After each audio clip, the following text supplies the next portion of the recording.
Welcome to the Pipeline and People podcast powered by Versorix, the show where boutique firm leaders trade less admin for more advisory. Each week we unpack the systems, stories, and strategies that help you keep your pipeline full and your people performing at their best. I'm your host, Jaden. Let's dive in.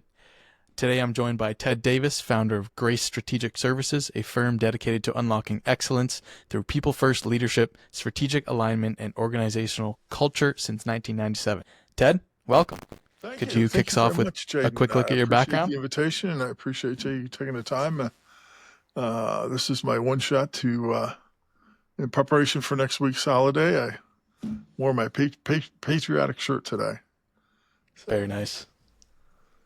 Well, it's good to join you. Yeah, for sure. I'm up in Canada, so our holiday is actually Tuesday. Okay. July 1st. Could you kick us off with a quick look at your background and how you got started absolutely. with Grace? Well, thank you. Well, I was very blessed as a young man. I got the opportunity to attend the United States Military Academy, otherwise known as West Point. So I graduated in 1974, which tells you that I'm an old man, very old man. But studying, I've been a student, practitioner, or a teacher of leadership now for about 60 years, and just enjoy helping leaders, helping organizations achieve their goals, achieve their strategic vision by helping them perform. I want leaders to be transformational, whether they're good steward leaderships or servant leaderships, whatever the model. We definitely want them to be successful in taking care of people, and then we want to see the organizations be a motivating environment. In other words, an organizational culture that invites excellence and gives people the opportunity to do that. And what it takes is, of course, a healthy organizational culture. And I think that's what you wanted to chat about today. Yes, absolutely. And I saw either on your website or LinkedIn, you mentioned the 7 rights to success as part of your philosophy: right person, right thing, right time, and so on. Yeah. Where did that model come from? I'm not sure if it originated from me or if I picked it up from somebody else. I've been using it for so long, but somehow it got kind of, as I studied leadership, as I studied management, those are not necessarily the same thing, but as I studied the psychology, the behavior of success, it seemed like it boiled down to those 7 things: trying to get the right person at the right place at the right time, doing the right thing with the right stuff so you get the right outcome. All you got to do is to integrate it using the right leadership. And so those were the 7 rights to success: right person, right place, right time, doing the right thing with the right stuff to get the right results and provide the right leadership. And I think that works as a model either at the tactical level, down where the rubber meets the road. I've been fortunate and very blessed to have worked with several construction companies, and so I've applied it there. So at the tactical level, it's getting the right, let's say it's the right plumber at the right place at the right time to do with the right equipment and so forth. So you want to make sure it's the right plumber at the right time, at the right place, with the right equipment, so he can do the right things to get the right outcomes. But even at the strategic level, do we get the right body of people? First of all, the right place. What's the right place? In other words, at the strategic level, it's what's the right market. At the tactical level, it's the right place to execute and do it right. So at the strategic level, what's the right market? And to get to that right market, what is the right collection of people we have to have? And what are the skill sets they have to have?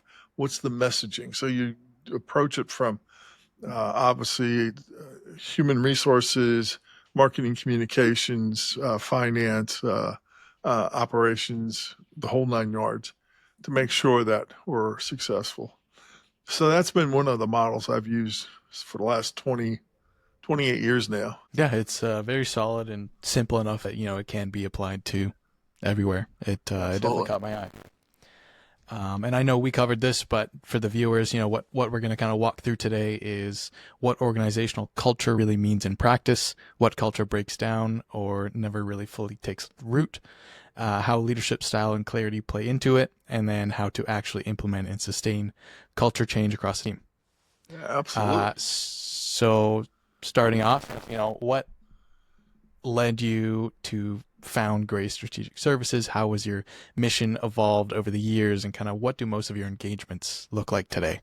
Absolutely. Well, I started off after I retired from the Army. I had a 22-year career in the Army. I retired in 1996. And a friend of mine encouraged me to get in consulting. And so I just jumped into it. He felt I had all the knowledge and background. Because one of the things I did on my last 4 years on active duty, I was the chief of strategic training. So I was training Army strategists, and so studying strategy, training strategists, and with that kind of background, he felt that I'd have the ability to go in with companies and work on that. So I had to shift not the skill set, but the scope, the topic that we were doing. I had to modify the language, obviously, but the intellectual ability of both analysis and synthesis fully transferable. But anyway, so right from the beginning, I started a consulting company and didn't have any literature, didn't have any clients, and just, okay, what am I going to do? And fortunately, my friend who encouraged me to get into it got me my first client. That kind of got my feet wet. And I started to know it, and I just started immersing myself in the study of business, and just have been a student of it ever since. But over time, as I help people solve leadership and management problems, and then one of the great things that I had the wonderful opportunity to be, because I had experience as a leadership coach, I got to work as a tech chair, the executive committee. Nowadays it's called Vistage. But I had the great privilege of being a tech chairman for 5 years. And that was a wonderful education, and meeting with people to really embellish and flush out what I knew. And again, making that transition from thinking of it in military terms to now business terms. And so that was a wonderful experience. But one of the things I started fully understanding is that every organization has a culture. You cannot not have a culture. You are going to have a culture, because when two or more people start interacting, there's rules that, even without speaking about it, they start to lapse into ways of doing things. And that's the shorthand answer. When people ask, well, what does it mean to have a culture? The short answer is, it's the way we do things around here. And that's not far from the truth. It doesn't capture all of it. But culture is a fact of life. It is going to happen. The question becomes, are we going to be intentional about it so that it is a culture that matches what we're trying to do? So one of the start points, I think, is to understand that every organization exists to deliver something of value to the marketplace. Now, I'm not sure who I picked that up from. I can't say it was an original, but wherever I picked it up from, it really stuck with me. This whole idea, and once you hear it, it's like, well, of course, every organization exists to deliver something of value to the marketplace. Of course. So once you understand that, okay, then if we exist to deliver something to the marketplace, to deliver something means there's a process. All right, there's some value generation process, and that means people working together. And people working together, that means there's definitely going to be a culture. And my favorite definition of organizational culture comes from Edgar Schein's book called Organizational Culture, and he talks about the organizational culture is the lessons we have learned by external change. We got to adapt to the marketplace. So we've got to learn, how do we adapt to what are the changes outside of us in the marketplace, in the community, so forth? Well, how do we adapt? And then how do we integrate internally? How do we bring on people? How do we bring in ideas? How do we bring on equipment? So how do we integrate people and things into this organization that's going to deliver something of value? And so we learn lessons as we do that. And those lessons we have learned now become our worldview. And so the culture is, this is what we want you to perceive, think, and feel about everything. Here's what we want you to perceive, think, and feel about customers. What we want you to perceive, think, and feel about vendors. What we want you to perceive, think, and feel about teammates, about our brand, about our organization, our history, and so forth. And so when you look at it that way, you realize that the cliche, everything touches culture and everything touches culture and culture touches everything, really is true. And the other cliche about it is leadership and culture are the two sides of the same coin, because the leaders are responsible for, I think, articulating and sustaining a healthy culture. When I say articulate, again, too often organizations, they have a culture and it's made up by policy statements, rules and procedures on how to do things, room arrangements, communications plans. So all that is scattered about, but there's nothing unifying it. And that's what I really enjoy working with clients. In fact, I just engaged a client yesterday. So we're starting that process. We're going to write two documents, two that are complementary of one another. The first document is the organizational culture policy statement. And basically, we're going to look at three things. Number one, what's the history of the company? Because the history of an organization weaves within it some DNA of habits of how we do things. I worked with a company about 15 years ago or more, probably closer to 20 some now. They had gone through and spent $20 million over a 5-year period trying to go from a mainframe computer to a client service thing, much like we use today. And they had nothing to show for it. And the board of directors was really kind of upset. How can we waste that kind of money over 5 years and not have anything to show for it? And so they hired me and an IT consultant. We partnered and did an analysis of the history to kind of what happened.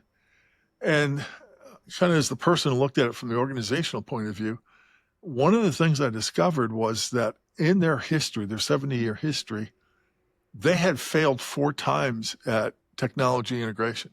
They had failed 4 times. And as we looked at the history of that, it was kind of woven into their DNA, a pattern of integration that was dysfunctional, and they didn't realize it. So one of our outcomes of this analysis was, how do we break that? How do we change that organizational culture so they can integrate and do it well? So that's why I think understanding history. Another client I had, it was a 100-year-old company, and we found a statement from 1919, the original founder, on the importance of quality. And that cliche had existed 100 years later. And we could see in the studying the history of the company that mindset had permeated from one generation to the other. So we want to understand, from number one, the history, what has been woven into the company. Number two, we want to understand the business model. What is it you're doing? For example, not-for-profits that I've worked with, as we've done their business model analysis, they were totally donor dependent. In other words, they didn't charge anything, so everything that they did of value, remember, they provide some value to the community. Well, all of their value generation and their delivery was based on donor input. So you had to keep that in mind. Okay, we have to get dollars, we have to get clothing, we have to get food, we get all these donations, and then we repackage it into programs and resources that we give to break the cycle of generational poverty. So you've got to understand, the business model. Whether you're a customer intimate company, in other words, you're looking for long-term relationships with your company. Are you something like a FedEx or a McDonald's, where you're operationally excellent, you're abhorring waste, you're looking for well-disciplined processes from end to end, or you're a product leader, that you are the original mindset of what's the new product, like a Monsanto or a 3M or a Sony, right? They create and make their own products obsolete. So you've got to understand what that business model is, because the business model, how you're going to generate that value, that's going to be shaping the kind of culture you need. So number one, your history. Number two, your business model. And thirdly, what do the employees want it to be? What are they looking for? And so we do a survey to poll them. Do they want a clan-like culture? Do they want a hierarchy? And believe me, some organizations, they want a hierarchy because they know they need, a rigid command and control to keep things flowing. So it could be a clan, it could be a hierarchy, it could be a autocracy because you're advocating for something, or it's market-driven. And so we take those three things, the survey, the business model analysis and the history, and then we weave it together to come up with a statement of, again, that not only the mission and vision and values, but we go beyond that and state, here is how we want you to perceive, think, and feel about, again, teammates, customers, clients, the whole 9 yards. So we write that first document on a clear policy statement. This is what we intend, and here's what we want for the formal culture. One other sidebar about culture is you will always have subcultures. Can't avoid it. You will always have subculture. You can have a subculture, let's say, like in the construction, there's a subculture of engineers. Everybody who's got an engineering degree, there's a small subculture of how they do things. There's a subculture of admin assistants. Can be within one building, you can have 2 or 3 subcultures as people are in little enclaves. Because in those little enclaves, there develops, here's how we communicate, here's the flow of traffic and so forth. So even the physical layout can affect the patterns of behavior, which affects the subcultures of the organization. But anyway, so part one is I have a policy statement. Here is the formal declaration of here's the healthy culture we're looking for. But the second document we also want to articulate is, what is your leadership model? And when we work with clients for a leadership model, it's three things. Number one, what's the definition of leadership for that company? Because as much as there are wonderful models out there, the transformational leadership model, steward leadership, servant leadership, authentic leadership, so forth, those are great models. But how are they applied within that organization? Because being a leader at a hospice and being a leader at Walmart are not going to be the same thing. The behaviors, again, because the processes are different, because the value and the value generation process is different, the leadership is going to be a little bit different. And so we work with the client to figure out, okay, what are the 3 or 4 action verbs? In other words, the action verbs define the behavior we want. Do we want leaders to be encouraging? Do we want them to be enabling? Do we want them to be directive? Do we want them to be supportive? We go through a list of action verbs. And what are those that define what they want? And so we want to define leadership for that organization, because in doing so, in developing this model, we want a shared vocabulary. We want a shared mindset about leadership. This is how we want to integrate new leaders. This is how we want to develop new leaders. This is how we want to evaluate the effectiveness of leaders, because we've set a standard, a policy in this leadership model. So it's the definition. Number 2, the leadership traits. What are things like? We expect people to be respectful, to be men and women of integrity, to be men and women of understanding, men and women who are curious in a healthy way. So what are the leadership traits? And then thirdly, what are the competencies? Things like being able to communicate effectively and instilling trust, performance management, conflict management, change management. So those type of things we look at and define them for that organization. And that outline of the competencies then help the organization develop its leadership development program. So I've been long-winded. You've sat patiently while you've let me rant and rave. Any thoughts or questions so far? Yeah, no, I love that take on culture. You know, I've spoken to quite a few culture and organizational development founders, and a lot of what they say is that it kind of, culture dials back to mission, vision, and values, right? And that's kind of aligned with what you're saying. But I feel like a lot of businesses kind of almost misunderstand the definition of culture and focus more on the informal side with like, do we host company events or being a little bit more stereotypical, like buy our employees pizza, right? Like, do you find that you often go into a client engagement and the people or the leadership just kind of completely misunderstand culture and how to improve it? Oh, absolutely. And I think those events are healthy and they can be very good, but what happens in between the events? Yeah. Um, because you can have a great, party, but oh boy, what, if there are 3 months apart, what happens in those 3 months?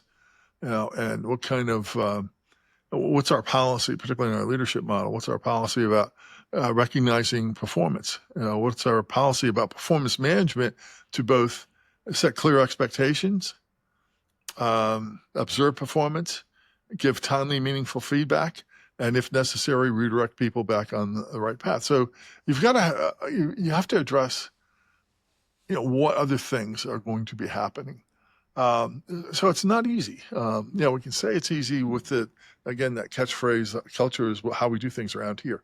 But it's far more complex than that because human behavior is so complex and it takes time. So, excuse me. Surveying people either with focus group interviews, with surveys, uh, not just once a year or once every 18 months, but do leaders get out from behind their desk and go talk to people? Are they really spending time to figure out what's the pulse of the organization and really what are people feeling about the clients? Part of the culture is here's what we want you to perceive, think, and feel about the clients. Well, is that manifesting itself? Are people really doing that? Well, the only way is get out from behind your desk and go talk to people and find out what they're doing. So to change a culture, I can come in and help you write the document, and that's a starter. But now you're gonna have to spend the next couple of years, perhaps, depending where it is, changing the direction or reinforcing it. But it doesn't happen overnight, and of course, there are always people who are resistant to change. So culture it seems so easy on the surface of, again, having these special events, having these celebrations, which are good. I'm not knocking them at all, but it's not the complete picture. And injecting those is not enough to turn an unhealthy environment into a healthy one. It may be, it's like if you're sick, you may have 5 different medicines you got to take. That may be one of 5 things you've got to do. So you can't put all your weight on just that one thing. Though, and again, if you have those special events, those social things, having an ice cream truck show up or having a pizza party or whatever it is, what are you doing while that's going on? I mean, if it's nice, we've got an ice cream truck and everybody goes get an ice cream, but the leaders aren't there, they don't talk to people, they're not seen, they're not being real. Okay, you haven't gotten the kind of effect you want to be. So leaders got to be involved in the process if you're going to change an organization, enhance an organization. You've got to first of all understand what are the unproductive and unhelpful things that have crept into a culture. What are they? How do we root them out? And it will take time. And then what do we replace them with?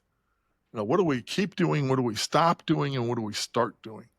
That simple analysis is critically important. Yeah, for sure. And I think that segues nicely into kind of my next question. I want to know what's next for you in your work at Grace. If you could redesign how organizations develop leadership, what's the first thing that you would change? Great question, because I'm in the process of launching a online leadership training program, one that I can customize for a client and it'll be just for them, or an open one that anybody can come on.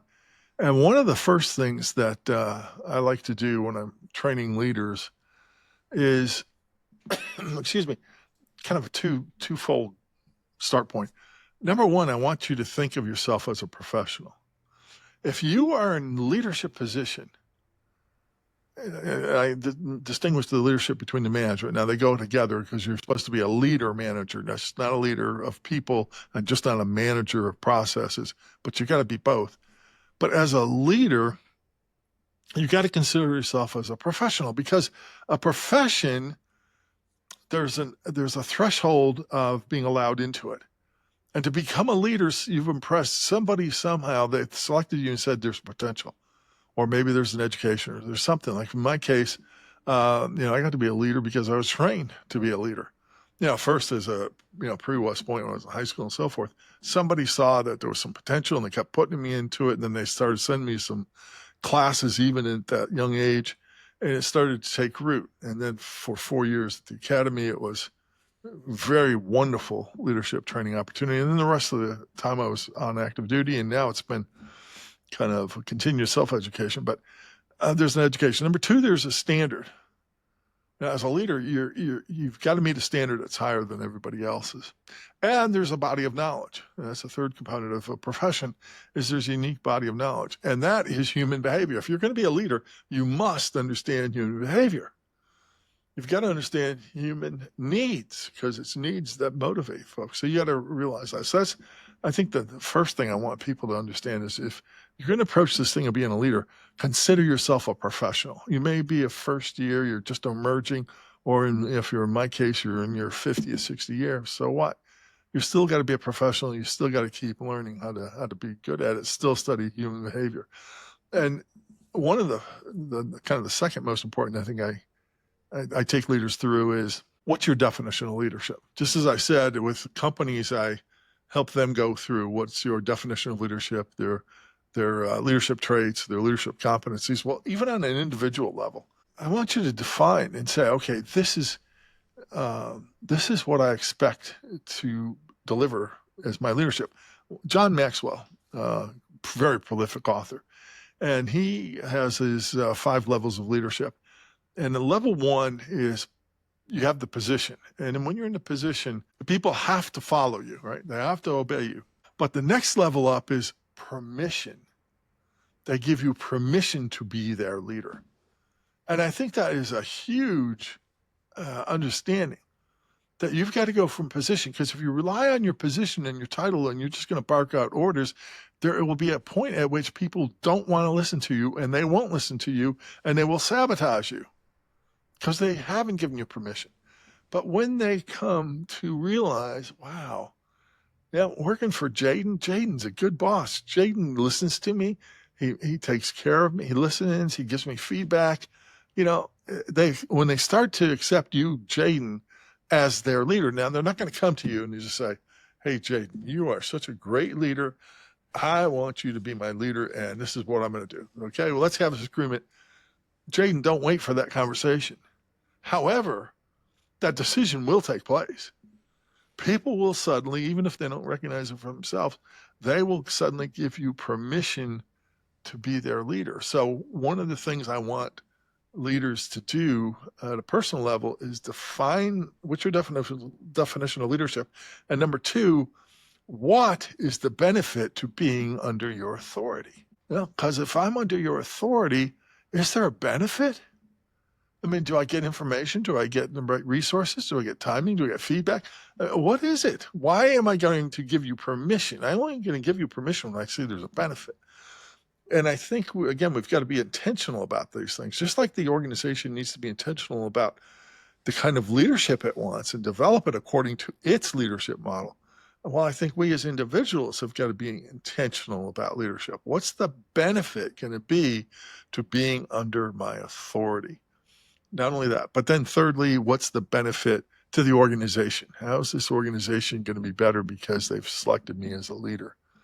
And so those are some of the things that will be different about my online learning platforms than you're going to find in other places. Yeah, and I'm excited to see how that platform comes to life. I feel like a lot of people, both in my own experience and from hearing others, their leadership focuses just on position, right? Yeah, absolutely. But that about wraps up our time. So I want to take a second to, thank you for, first of all, coming on and give you a chance to promote, your website or where people can connect with you, Well, the LinkedIn, easiest things like way, that. yeah, my website is grace for the number 4 success.com, www.grace4 the number 4 success.com.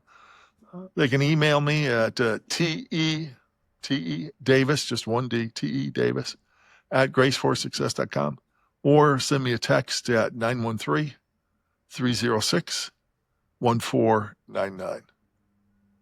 Okay. Amazing. Jaden, thank you. Yeah, of course. Thanks for joining. Until next time, this is the Pipeline and People podcast.